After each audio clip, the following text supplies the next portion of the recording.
Salamu alaikum.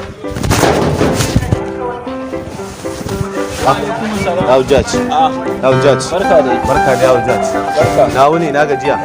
Dan Allah Hujjaj na zo da wata ƴan matsala ne dan Allah dan Annabi a taimaka min mama na ne ba ta da lafiya abin wani abu kai ta asibiti. To ina da ganin dai taimaka ya Hujjaj. Karka bara ya Hujjaj. bara ka samu ba. Karka ba shi kawai. Karka ba shi samu. Ka san ba kai me yi. Wai kai mai zaka zo ka ce wani ya baka? Kana cikin wani kana da wuka.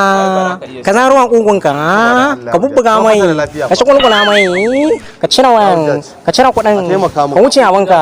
Inda hali a taimaka mu. Ka ciro ta, ka ciro ta. Ka ciro.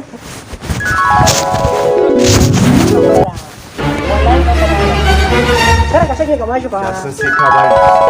In ga amma mama na tana asibiti ba ta da lafiya in zo in same ka gaban kuɗi ka ce ba za ka ban ba. Ka buga mai kawai. Sai ka bani. Ka buga mai. Su kulkula mai. Sai ka bani.